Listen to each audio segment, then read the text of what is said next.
Okay, lifestyle number 5, just for those that are gathering information. It's information, not medical advice. By legally, we have to say that, which is quite amazing. Welcome to everyone on the course.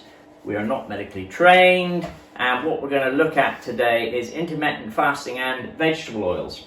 What is intermittent fasting, you may ask? It's actually going without food, and quite simple, but what we need to understand also that real food doesn't have ingredients, it is ingredients. And if we understand that, we can help ourselves. So essentially, the whole process is about eating real food. And today there's so many supermarkets that have much of their product sold isn't real food, it's made up of many things. Here we've got a typical example of what could be a difference. Both the same amount of calories. One is not going to do you as good as the other. If you look at the amount of fat in it, the amount of carbs in it, and carbs are going to spike your blood sugar. So we'll have a look at some of this. Intermittent fasting, also known as time restricted eating. We all do it because we all don't eat during the night, and so we have breakfast, which is breaking the fast. And fasting is not the same as starving, and sometimes people do this on diets. They decide, well, I won't eat, but your body then goes into a different mode because well, it'll shut everything down to make sure you can get away with what you are eating. Of course, several religions fast, even Christians fast. Well, some do, some don't. Quite often they do it on which is the main one, 40 days, and we all stuff ourselves with pancakes and Lent. Yeah. So fasting has been practiced by thousands of years. It's not going to do anyone any harm. But having said that, you shouldn't fast. Children shouldn't fast.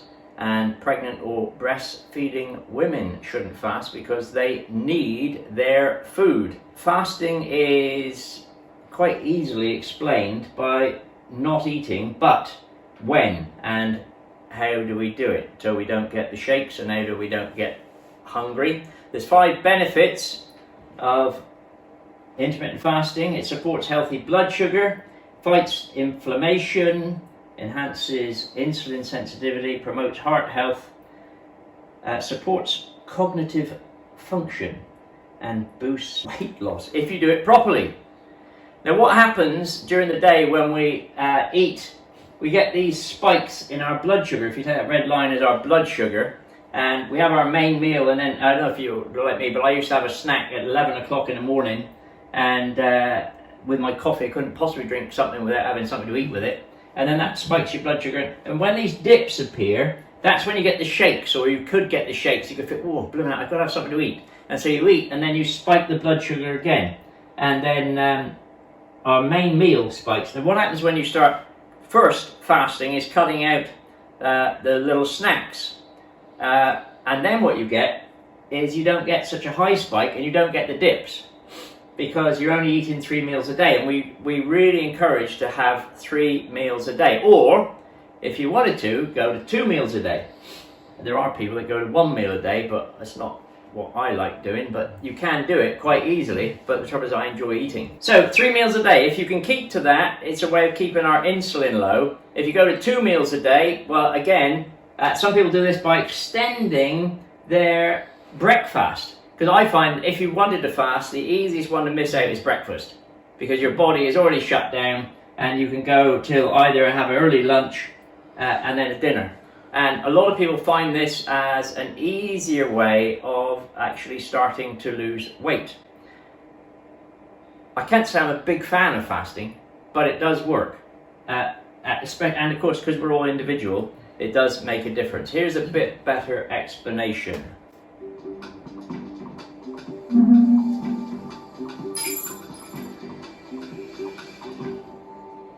So fasting is merely any time that you don't eat. So a standard fast, which everybody should be doing, should be 12 hours, which is sort of like you finish dinner at 7 at night and you eat breakfast at 7 a.m., that's a 12-hour fast. And that's where the word breakfast comes from. It's a meal that breaks your fast.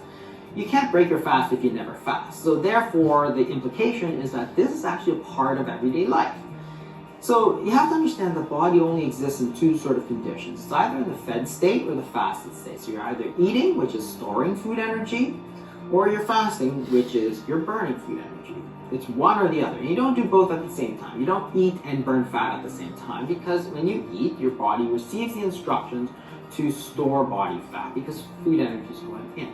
So if you understand that, then you understand that, well, if you simply extend those fasting periods, then you allow your body to spend a little bit more time burning off that food energy, which is the sugar, which is making you sick and giving you diabetes, type 2 diabetes, or the fat that's sort of clogging up all your organs. You get fatty liver and fatty pancreas and all that sort of thing.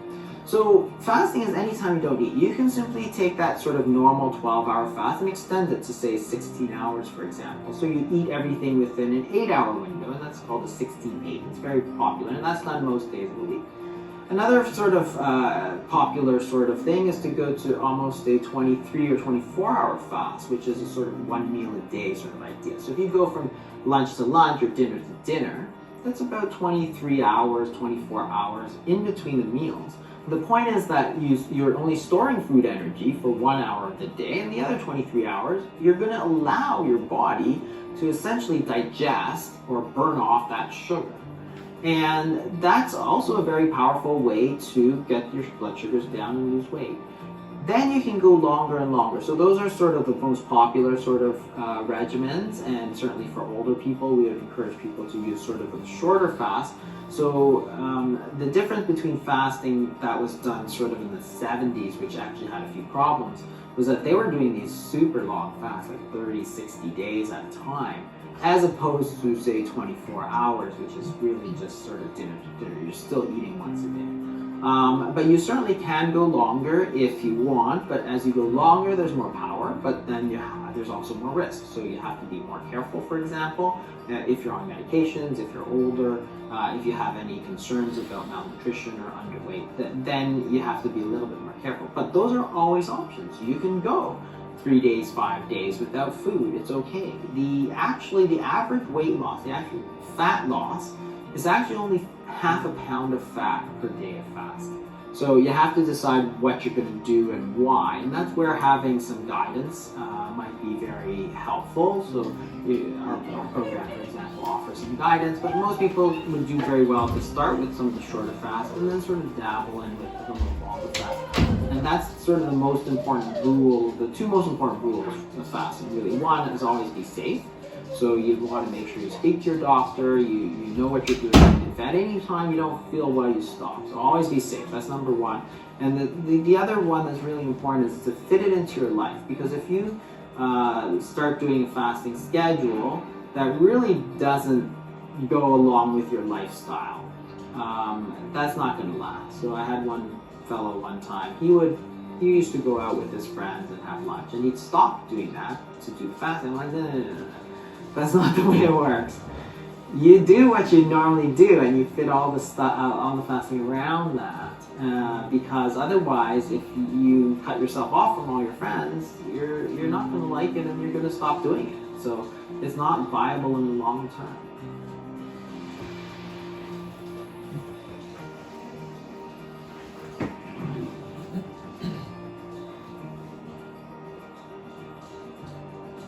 The great thing is I can show that completely separate anyway, so it doesn't matter if there's a noise of anyone coming along. Okay, so how to start fasting. Stick to 3 meals a day, no snacking. Snacking is the hardest bit to break your blood sugar levels.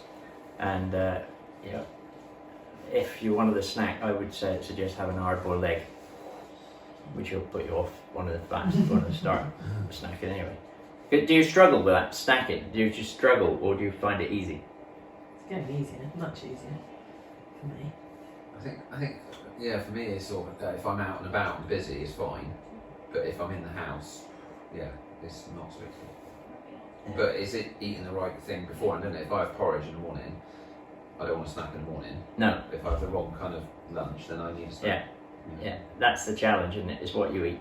And that's where it all comes in. So it's something that is, once you understand the science of it and why you're doing it, it does help you think, oh, I won't do that. And sometimes we think we're hungry when actually we could be thirsty, and so getting a drink of water or something is actually solves the problem.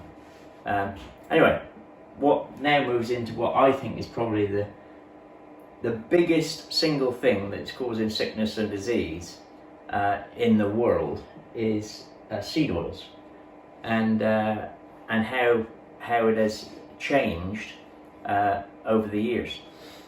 Now this is known as vegetable oils, but it isn't actually from a vegetable. You can't get oil from a vegetable. It's from a seed. The only ones that I would say are really good for us is olive oil, but then you don't want to be cooking at high temperatures with olive oil because it oxidizes at high temperatures. Or the other oil would be coconut oil. But they are mixed with solvents. It goes through an industrial process for us to get it. And initially, oils was developed for use with machinery. That's where the seed oils came from. It was cottonseed oil was the main thing, and whaling oil was actually whale fat was actually good for us. It would have been all right. But they had this cotton seed, and they wanted to know what to do with what was left over from it. And in America, they come up with this product. It was known as Crisco, and they realized that if they processed it a little bit and went through a lot of things to get the taste in right, that people could actually eat it. And there was a big marketing ploy on it that this was the modern way of eating. To start eating this, it was much cleaner. It came from a factory and not from a blood slaughterhouse. And so those sort of things were used to get the housewife to start using it. And so you had fat of Crisco, and then you had other things that were margarines. And what they did was they added yellow coloring to it to make it look like butter. And so there was a big war and battle on between the producers of this and the dairy farmers and the beef farmers, who wanted people to eat real food. But of course, there was no science to back up this new product that had been introduced into our food system. There was no evidence to say that this stuff was good for us. It was just saying this is a replacement for, and it's better for you. The other thing was the American Heart Association started saying that this was going to be good for you because it was not butter. It was not things that are bad. And Procter & Gamble contacted the emerging American Heart Association, which at the time was just a small group of cardiologists. Heart disease was almost unknown in the 19th century, and it was just starting to appear. And an influential scientist, Ansel Keys, had produced a famous 7-country study that you may have heard about before. Came up with a hypothesis that high cholesterol resulted in heart disease. Remember, that's a hypothesis, not a proven fact. This is my theory. Now, this hypothesis was taken on by the American government. Procter & Gamble held a radio lottery competition and raised lots of money, the equivalent today of several $1 million, and they donated it to the American Heart Association. Now, already you've got influence from if you like, a wrong form of food being pushed onto us. So suddenly the American Heart Association becomes the most wealthy charity in America and starts shouting about, actually, we got to all change to this margarine and vegetable oils. It was what I see now as one of the biggest lies and biggest disasters ever come about. So this was the first advice anywhere in the world to limit saturated fats and cholesterol in order to prevent heart disease. His study was completely flawed. They've proven now that his study was completely flawed. He chose his countries. He went to about 22 countries, but he only took the evidence from 7 because the others went against what he thought. That was the American government took it on board. And in the 60s and 70s, governments around the world undertook randomized controlled clinical trials on hard endpoints, and altogether some 75,000 plus men and women in experiments lasted 1 to 12 years, and the results were no effect of saturated fats on cardiovascular mortality or total mortality. In other words, it's not those fats that are causing the problem, which is pretty scary because we're still being told that those fats are causing a problem. That wasn't publicized, as were many of these studies. While there was no effect on cardiovascular disease, those consuming the polyunsaturated oils had greater increase of cancer. No one could decide whether it was the oils themselves or the lowering of the cholesterol that was the issue, but they were convinced that the most important thing was lowering cholesterol for heart disease. That these other findings were totally ignored, despite their own research demonstrating that it made no difference whatsoever to the risk of heart disease or dying of a heart attack. So, you almost wonder why on earth did they bother to run the trials? Because they didn't want to listen to the evidence that came up. Even when they went so far as to issue a notice that the overriding issue was reducing heart disease, so lowering cholesterol was the most important thing. They followed up in 1990 with a further meeting about cancer, but still couldn't agree about the reasons, so no further meetings were held about it. It is quite amazing that they I can't believe it, but that's what happened. Because they're so convinced that this was going to lower cholesterol was going to solve all problems. Throughout the 40s and 50s and on to the 90s and 2000s, there were numerous animal studies that showed several ill effects of consuming vegetable oils. In 1972, there were studies showing various ill effects on mice and rats, which is also quite amazing. Nina Teltschuk, something like that, was researching her book The Big Fat Surprise in the early 2000s. One of the oil executives, that's food oils, not petroleum, contacted her and asked if she knew about the problems in the fast food industry.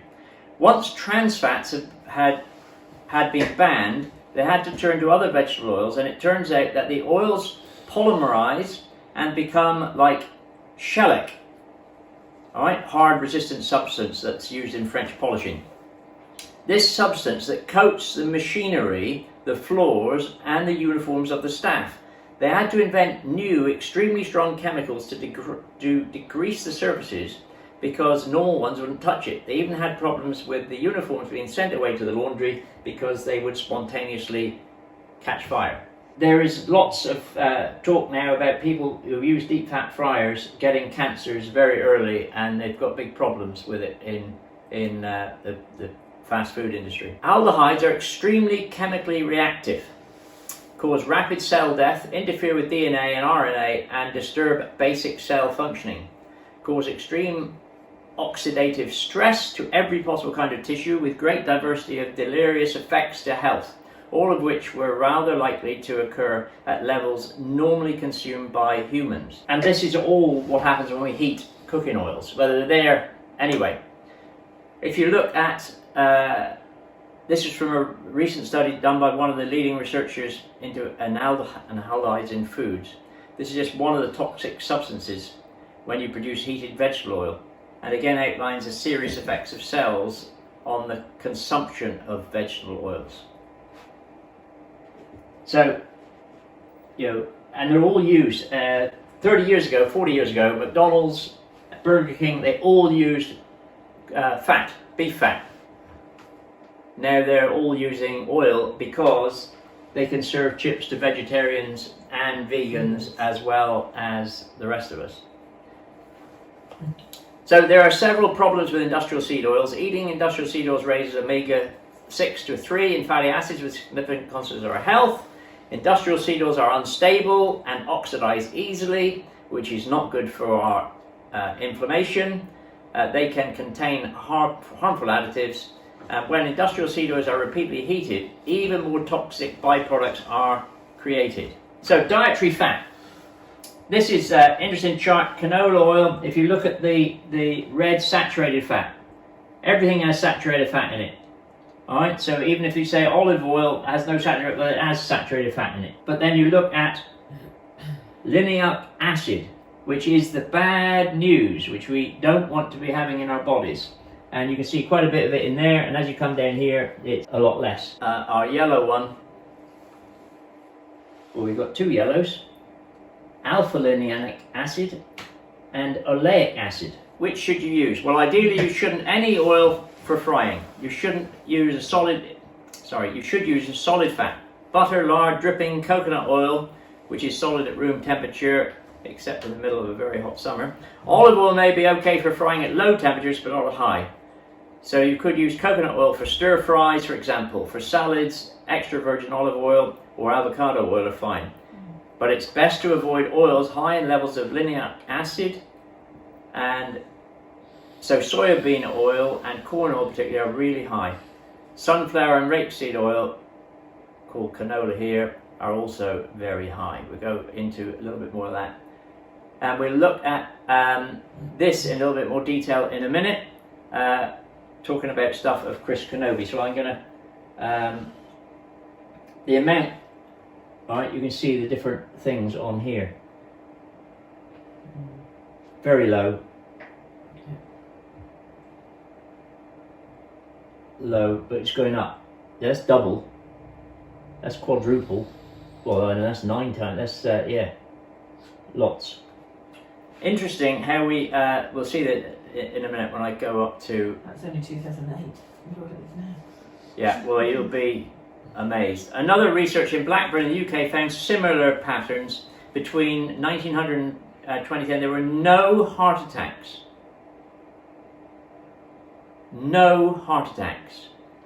By 1920 it was still rare, yet between 21 and 27 the numbers doubled, and again between 27 and 29 they doubled, again between 33, then in 33 they doubled again, and so on.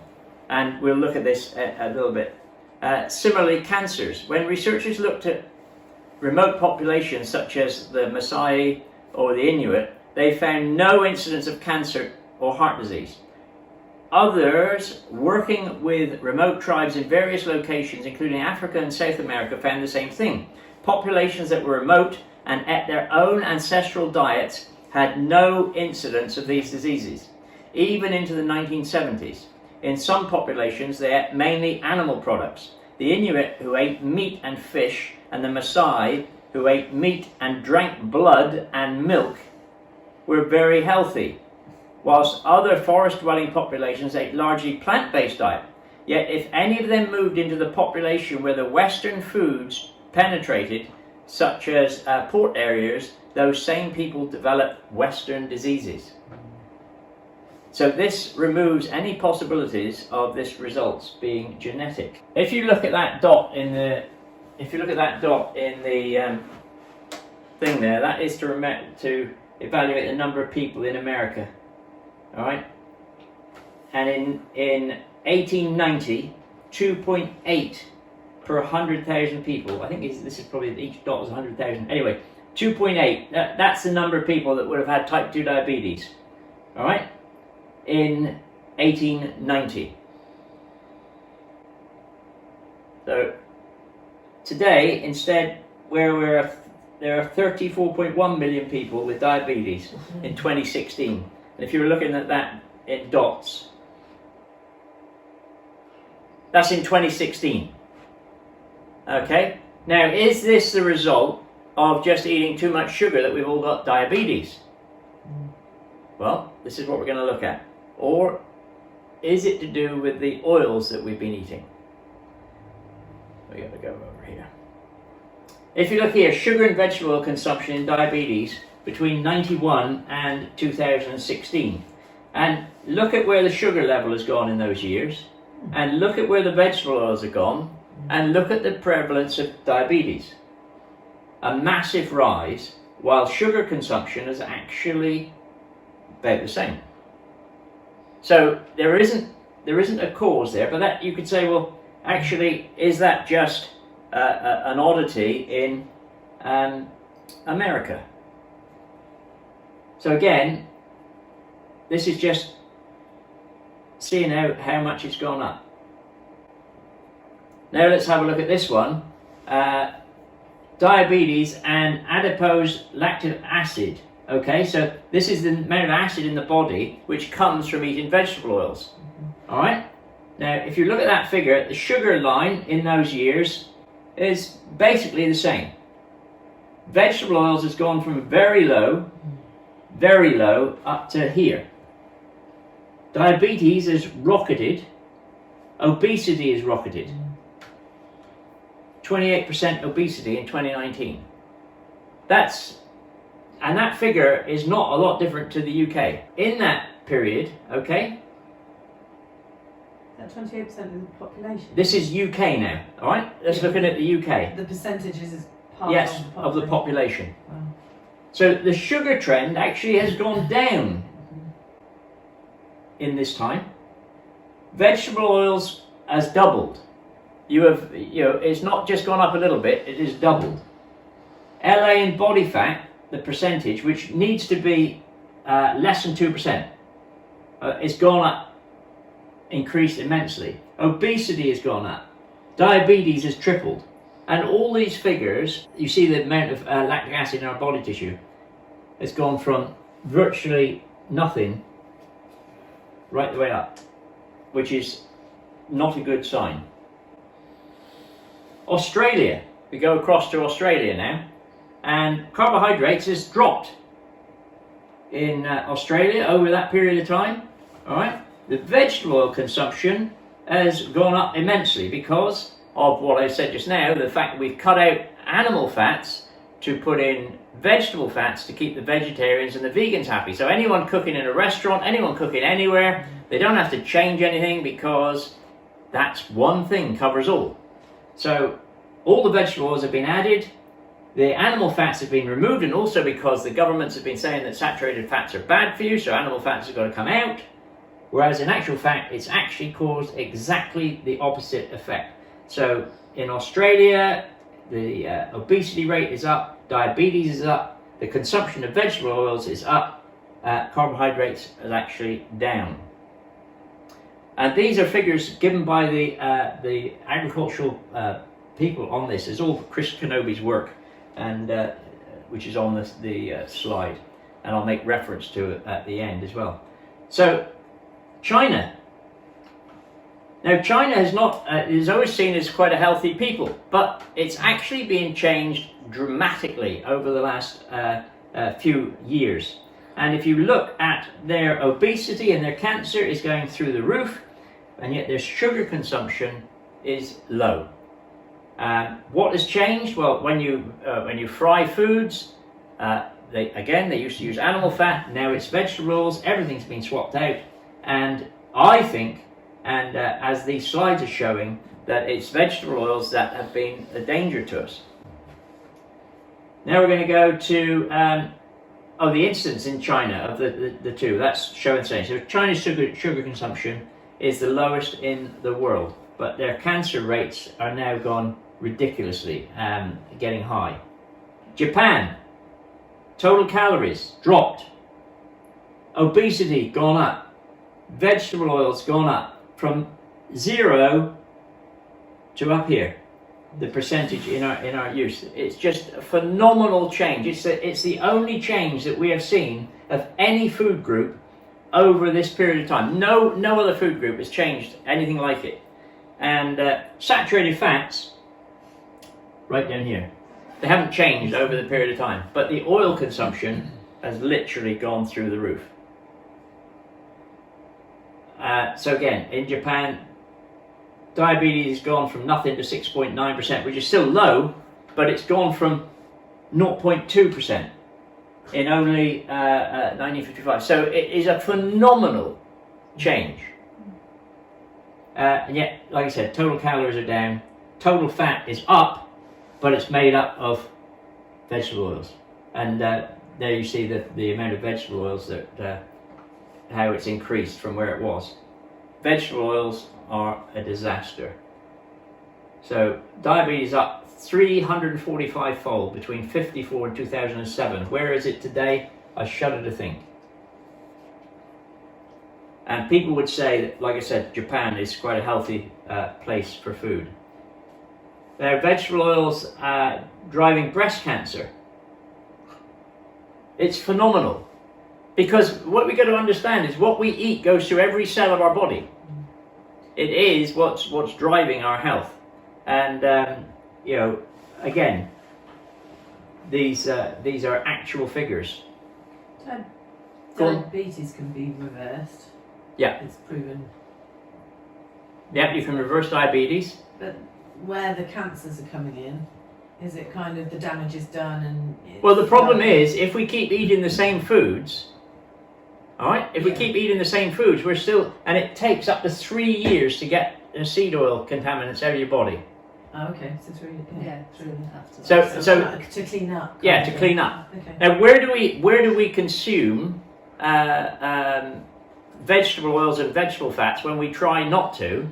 I mean, even the Cornish pasty, the traditional recipe was lard and butter in the pastry. Yeah. Now, because they want to make vegan pasties and all the rest of it, all the pastry is made with margarine and a shortening, vegetable shortening. Well, so the toxins are in that shortening as well. And so it is a huge problem to try and find foods that do not contain them. But of course, it's the dose that makes the poison. So a little tiny bit you can get away with, but when everything you eat is vegetable oil, you're contaminated. You're when you look into it, growing the system. So all these things are pointing to the fact that it's bad news. Vegetable oils are bad news. Now this is an interesting one. Macular degeneration, eye failure, basically. And if you look, this is in Japan, but again, this is gone from nothing. So there was virtually no one had macular degeneration in '76. And that's not very far away. And look at where the vegetable oils came in, and now loads of people are suffering, millions of people worldwide. And yet, a few years ago, you wouldn't hardly find a case of it. And again, it looks and points to seed oils. So, A Case of the World, it's an experiment that's going on in our own laboratory. Near infinite increase in vegetable oils since 1865 globally. You know, we weren't eating this stuff before then. Haven't made it. No, it wasn't there. And now, you know, we're eating 65. The average in 2014, all right, on a world average, is 65.4 grams a day. And it's easy to see where it is. If you start looking on, packaging in the shops to try and find stuff without vegetable oil in it, it is very hard because it's cheap in comparison to butter, in comparison to beef dripping, and of course that hasn't done the livestock farmer any good at all because it's robbed them, and yet it is not a natural product. It has to be processed to get us to eat it, not just processed, highly refined. So there you go, that's the estimated increase in chronic disease. I mean, is it a coincidence that it follows that line? These are taken from world data. And it's a disaster. And the trouble is, we don't know we're doing it because it doesn't taste a lot different. In fact, in some ways, the softness of bread and all made with olive oil, seed oils, it's got a good texture to it, and so we like it. That's what makes people make people go back and eat more and more. So there it is, obesity in men, and yet sugar consumption over that period of time. And these are world figures. Sugar consumption has stayed pretty stable, but vegetable oil has gone up. And this is women, vegetable oil, obesity, sugar. We blame the sugar on, and don't get me wrong, if you're overweight, you need to cut the carbs to get down. But once you get to a weight, eating some flour or something which is made with or cooked with real foods you can be okay. But it's managing what your body can handle. BMI, I mean, the BMI in men, it's just ridiculous. Carbohydrate levels staying the same. It's the vegetable oils that are causing a lot of the problem. Women, BMI, global figures. These are all taken from the World Health Organization, and it's just showing that I struggle to see why this stuff doesn't make more of a press. And the reason is there is so much of the commercial enterprise supporting everything out there.